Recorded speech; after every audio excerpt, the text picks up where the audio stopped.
Guild Wars 2 has found a lot of publicity as of late due to a number of notable streamers coming into the mix, leading to their audience giving the game a shot, which launched Guild Wars 2 to its highest Steam peak player numbers. So if you are one of those people who are just getting into the world of Guild Wars 2, or you are curious about Guild Wars 2, this video is for you. And for those that don't know me, I am Silhouette, and I've played the game for 12,000 hours, have everything there is to get in the game, and I am an ArenaNet partner. So it is safe to assume I will point you in the right direction. Or maybe I won't. I guess you'll find out. But this video will contain everything you need to know, from being a complete noob to being a powerhouse in the endgame content. This video may incorporate aspects you aren't interested in towards the end. However, it is intended to be as comprehensive as possible. Many of these tips are going to be generalized. However, all relevant information will be portrayed. And if you want a deep dive into a particular subject, myself and many other creators have covered almost every topic there is to cover in this game. If you have a specific question, you can feel free to ask in the comment section below. I do my best to read and reply to everyone. And the Guild Wars 2 community is known for being one of the friendliest in the MMO genre, so do not be shy. This video has timestamps in the description to allow for easy navigation, but watching the video in its entirety is the best way to support the channel.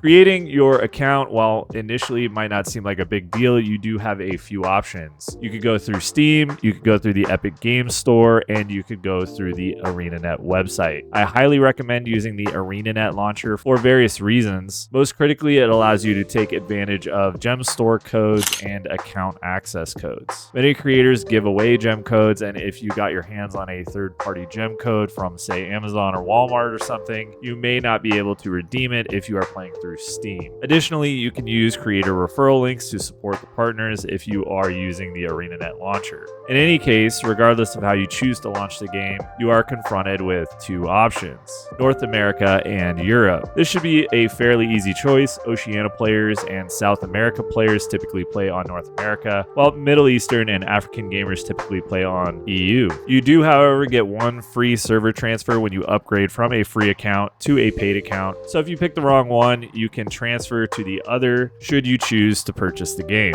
Guild Wars 2 works on mega servers, meaning that this is the only split that exists, and the rest of the game is segmented through map instances, meaning multiple maps will be spooled up as player populations rise, and you can transfer among them if there is room available. And that's pretty much it for initial startup. If you want to start a fresh account, I do have a referral link for free to play, and I have a referral link for those wishing to upgrade their accounts in the description below if you are using the ArenaNet launcher. Both of these links support the channel if you choose to use them. All right, that's enough selling out. Let's create our first character. There are 5 playable races: the Human, Norn, Char, Azura, and Sylvari. They each have their own personal story up to a certain point, but largely it does not make a difference which one you pick. Typically, people prefer the humanoid characters more so than the Char and the Azura, but if you think Char looks cool, then play it. In short, you should play what you feel most drawn to. For me, it was the Sylvari, though I have made multiples of every class. Speaking of classes, there are 8 classes that you can play for free, while the 9th, the Revenant, is locked behind an expansion purchase. All of these classes have their strengths and weaknesses. However, you will likely find a playstyle that you enjoy on every class. There are 3 elite specializations for each class, and a 4th coming out with Visions of Eternity, which is coming out later this year. So there is plenty of variety even if you decide to main a single class. Covering them briefly, we have the Warrior, which is primarily an up-close and personal fighter with tons of weapon combinations. Its primary mechanic is Adrenaline, which is built up by fighting and then spent on high power burst skills. The Guardian is your primary Paladin-esque class that can dish out both physical and condition damage through burning. It has access to large amounts of party support through Boons, which it can apply to party members, and its primary mechanics are virtues, which gives yourself or party members special effects if they're activated. You have the thief. This is your traditional rogue or assassin archetype. They use daggers, swords, pistols, and stealth abilities to be a slippery, high damage class. The primary mechanic is initiative, which acts as a resource to utilize abilities. In short, as long as you have initiative, you can cast weapon spells as many times as you want instead of the traditional cooldown system. You have the ranger, and the ranger is the pet class of the game with access to both melee and ranged options. There are upwards of 50 different pets. I believe there are 58 or 59 that can be collected, and they have their own skills. Outside of that, rangers have their own ways of supporting the group through spirit skills. The Necromancer's primary mechanic is a Death Shroud, which serves as a second health bar, making them extremely tanky despite being a light armor class. They have minions, they have wells, and spectral abilities that can be used to damage enemies and assist teammates. The Necro is arguably the most recommended class to new players. You have the Mesmer. The Mesmer is in essence an illusionist. It is kind of a unique class to the Guild Wars 2 universe. It's a mage that summons clones and then shatters them to deal different conditions, raw damage, or stun effects. And they have a complex but versatile playstyle with portals and blinks, and they add a lot of utility to any group. The Engineer is a fairly unique class, offering both complex and easy playstyles. With access to various kits, it often has a skill for any situation. Alternatively, it can use turrets, which are stationary to assist the player, and the primary mechanic of the Engineer is the Tool Belt, which gives the Engineer a bonus ability for a skill that is equipped in a utility slot, offering even more versatility to the class. You have the Elementalist, which is the traditional wizard archetype in Guild Wars 2. The Elementalist has access to all 4 elements alongside different glyphs and summons. This class is arguably the most complex of the bunch, however, it can be very versatile and rewarding once you master it. And the paid class is the Revenant, and the Revenant is unique because it channels different legends, which gives you like a full set of skills. So you have 2 legends that you channel, and then you can swap back and forth between them. Each of the legends has its own specific purpose, like one of them is a healing one, the other one is a condition damage one, the other one's a more defensive tanky one, and it uses this spirit resource to maintain or channel different abilities or use its utilities. Each of these classes has 3 elite specializations that adds a twist to its core theme. So many of them change up quite a bit or incorporate elements from each other's. Like the Necromancer has a shroud, well, the Thief with its Spectre specializations gets a shroud as well. So as the elite specializations come into play, it can drastically change your playstyle. So if you like the shroud mechanic of the Necromancer, but you're really drawn to the Thief playstyle, you can spec into Spectre and kind of get the best of both worlds there. And most classes have this kind of crossover between them. All of these classes exist in one of 3 armor sets, light, medium, or heavy, with the Warrior, Guardian, and Revenant being heavy, the Elementalist, Mesmer, and Necro being light, and the Engineer, Ranger, and Thief being medium. And in short, the weight class doesn't really matter outside of in-game Ascended armor, which is account bound instead of soul bound. So you can swap Ascended armor from character to character across the same weight. But regardless of the class you pick, there will always be a place somewhere for them in the end game of Guild Wars 2. The current balance in the PvE environment is some of the best that it has ever been. So don't get too caught up on making a decision. Just pick whatever you think looks cool. And if you don't like it, you could reroll whenever you want. Guild Wars 2 is extremely alt-friendly, and having multiple max level characters is kind of a staple for the game. Speaking of max level, let's talk about leveling and the early game.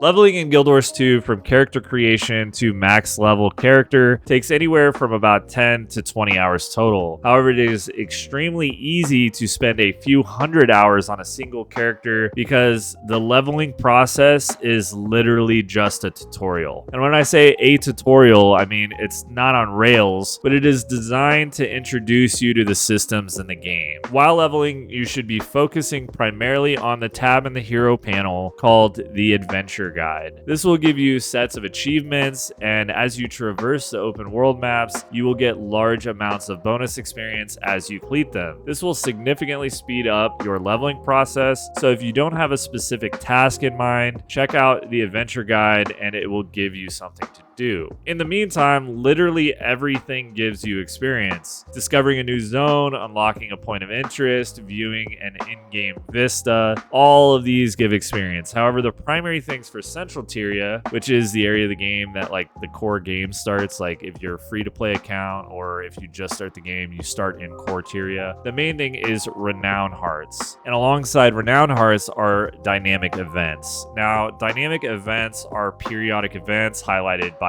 orange markers on the mini map and on the screen that give you rewards once they're completed. These are your quests in essence. And these events are sporadic throughout the game. Often they involve multiple events resulting in an event chain, and they are time sensitive. Renown Hearts, on the other hand, these are like your static quests where you can work on them at your leisure. And if you're at a Renown Heart and an event pops up, it's almost always better to do the event. Most times the event will actually count for the Renown Heart progress as well, so you could kill two birds with one stone. The next thing is the main story quest, which in Guild Wars is called the personal story. It is a big part of the core game, and these stories are segmented up into 10 level increments. So the first part of your story after the initial tutorial is available at level 10, and then again at level 20, and then 30 and 40 and so on until you beat the core game or the free to play portion of the game. And if you take your time to explore and do the dynamic events and do map comp, which is basically map exploration, you will likely out level your personal story requirements. And believe it or not, this leads us to the end game of Guild Wars 2. This section does require some caveats, and I will be breaking this section up significantly more than other sections, since if you decide to jump in headfirst, buying the Ultimate Edition of Guild Wars 2 with all of the expansions and Living World content, after you hit level 80, you have a lot of options.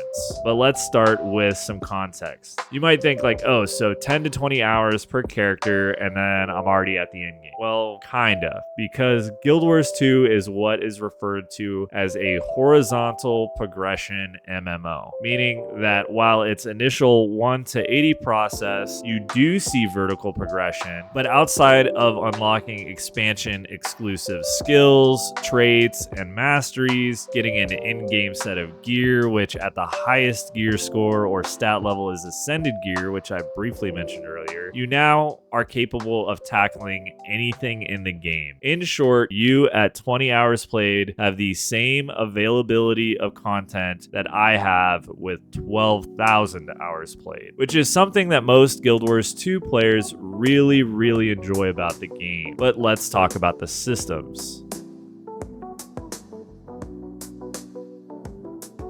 Among the first things you are greeted with upon hitting level 80 will be the Wizard's Vault, which is the daily, weekly, and quarterly reward system in place in Guild Wars 2. The best rewards are tied to the annual expansion system, which I kind of lovingly refer to as a battle pass, but it's not really a battle pass. But this Wizard's Vault does serve to give some purpose to the player. If you have the most recent expansion, which at the time of recording this is Janthier Wilds, but will be very soon, transition into being Visions of Eternity, you will have access to a lot of really good items for the Astral Acclaim currency. Ascended gear boxes for stat selectable Ascended armor or weapons, legendary starter kits, which I will cover legendaries later, don't worry about that, and a ton of other endgame currencies. The main feature of the endgame are skins, which are like armor skins, mount skins, and other cosmetics. Skins are unlocked via the wardrobe system, which can then be transmuted onto any other item of the same class. Fashion Wars is the primary endgame for many PvE players. Another system that you will be introduced to right at the end of your leveling process is the mastery system, which every expansion and its associated living world season will have mastery insights or mastery points associated with them. These are the post level 80 progression content, and these masteries get leveled through experience points, and you unlock these masteries with the associated areas mastery points. These masteries are account unlocks, meaning you only have to do them once and then they're unlocked forever. So if you decide to reroll to a different class, you don't lose any post level 80 progression. All you need to do is level up again or use a level 80 booster.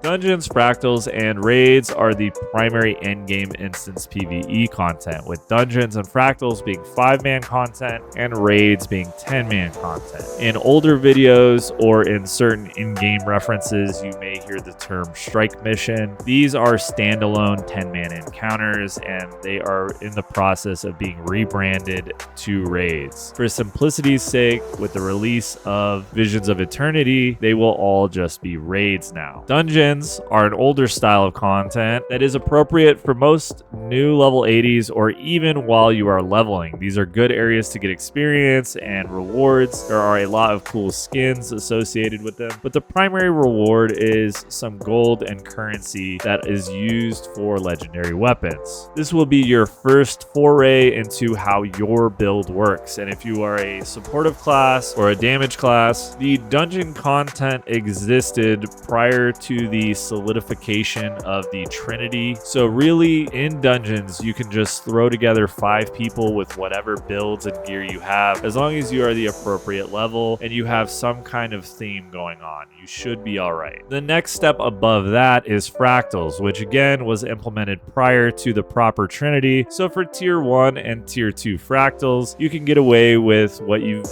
been doing. But for this content, you are incentivized into getting ascended gear, so that way you can slot in infusions. This is an endgame mechanic which only applies to fractals. Outside of fractals, ascended gear is not required. Now, ascended gear does have a few advantages, primarily the freedom to transfer the gear across characters. A really good early goal for new players is to get a full set of ascended gear following a simple build pattern. So full berserkers ascended gear for power-based builds. If you get a heavy set, this gear can be then used on the Revenant, the Warrior, and the Guardian, and all of the power builds those classes use. But as you slot in these infusions, you increase your agony resistance, and then you will be able to reach tier 3 and tier 4 fractals, which are harder and they require more intentional team compositions. I will cover team compositions and boons a little bit later, but the last group-based content is called raids, both raid wings and raid encounters. And at the time of production, there are 8 raid wings and 13 raid encounters, with 2 more being introduced in Visions of Eternity. These were once referred to as strike missions, and the only difference is kind of the thematics or the story that's associated with the fight. Largely, the ones available to you will be determined by the expansions that you have unlocked. These are the pinnacle endgame content, with many of the raid wings and the encounters having challenge mode versions, and some of the encounters having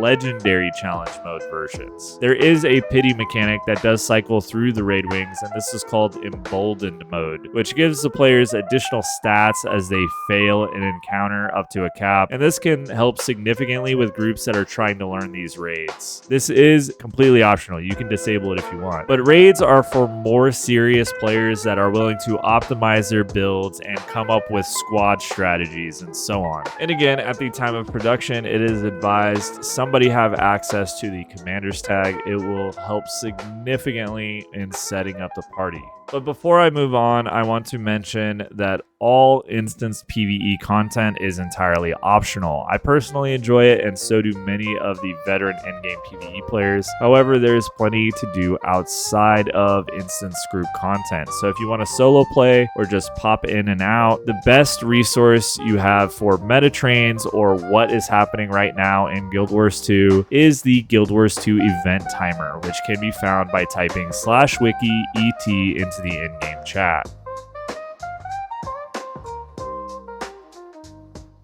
The squad system is both a 50-man squad and a 10-man squad formation, and this is how Guild Wars 2 handles large groups. Creation of these squads is tied behind an in-game item called a commander's tag, which costs 300 gold. This is a highly contested decision that many people in the community disagree with, so ideally it will change in the future. But regardless, if you are coordinating a 50-man squad or a 10-man squad, there is one thing that is true. Boons only go to 5 people. This is a generalization since some classes have boon extension and some classes have the ability to target more people, but for simplicity, you should always assume that the maximum number of people that a class can affect with their boons is 5 people. This means that in squads of 10, you want 2 groups to have access to all of the critical boons. Here's a list of boons that do exist. Some stack in strength, while others stack in duration. You have Might, which gives you power and condition damage. You have Fury, which gives critical strike chance. You have Vigor, which enhances endurance recharge, which is what allows you to use your dodge button. You have Alacrity, which makes skills cool down faster. You have Quickness, which makes you attack faster, as well as activate your skills faster. You have Stability, which allows you to resist crowd control effects. You have Aegis, which blocks an attack that you would have received. You have Resolution, which reduces the amount of condition damage that you take. You have Resistance, which makes non-damaging conditions ineffective. And by non-damaging conditions, they mean snares and cripples and slows. You have Regeneration, which applies a ticking healing effect on you. And you have Swiftness, which makes you move faster. And as you can imagine, your subgroup wants as many of these boons as possible. And in a perfect world, you will have as many of them on your subgroup as possible. So as you build groups or you look for groups, you will see verbiage like DPS or quick DPS or a lack DPS or a lack heal and so on. These are in reference to a build that provides one of these primary boons. Typically, these builds provide multiple of these boons, but if you are following a build guide for meta builds, you will know what you provide. I've made multiple ultimate guides for every class so far that still have largely accurate builds, and I'll be doing an updated guides for all classes once Visions of Eternity goes live and we get those new elite specializations. So take a look at a guide for the class that you are playing when you are getting started in group content.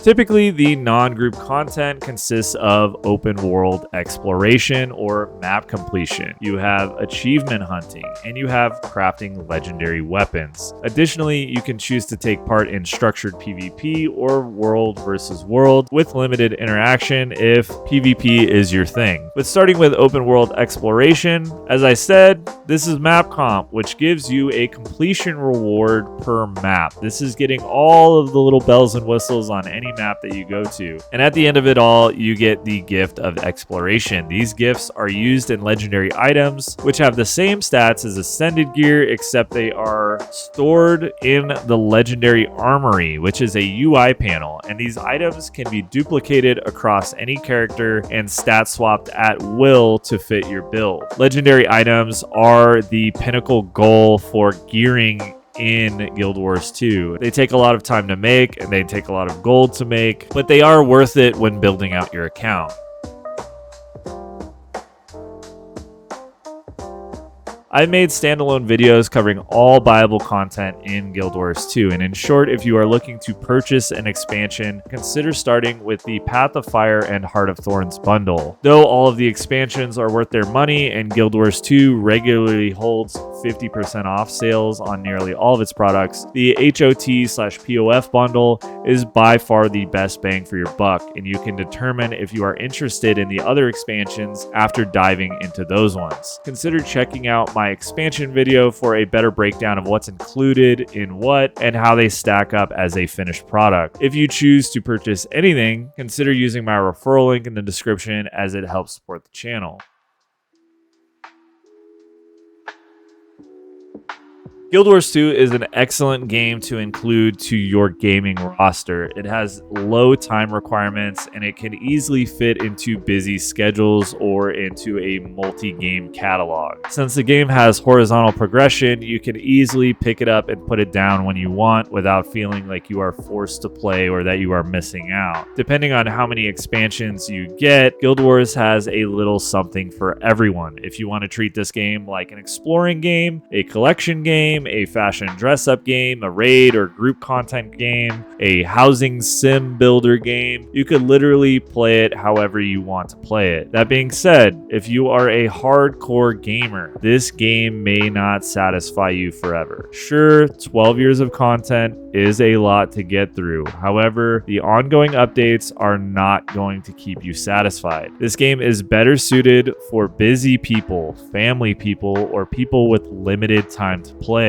That is the niche that Guild Wars 2 exists in, and it thrives in it. While I was active duty, it worked for me. While I was in college, it worked for me when I was busy studying. And now that I'm a father, it works for me because I could spend time with my family while still being competitive in an MMO. If any of those things sound like your situation, you should consider giving it a shot. If you want to sweat and you want to grind for 8 to 12 hours a day, you will probably complete all of the compelling content in about 2 to 3 years. And that's the truth. But as I end this video, I hope you enjoy your time in Guild Wars 2. Comment any questions you have, like the video if you liked the video, and sub for more Guild Wars 2 content. With that, I want to thank you for watching. A big thanks to all of my subscribers and a special thanks to all of my members who support the channel. Thanks again, and I will catch you on the next one. Peace.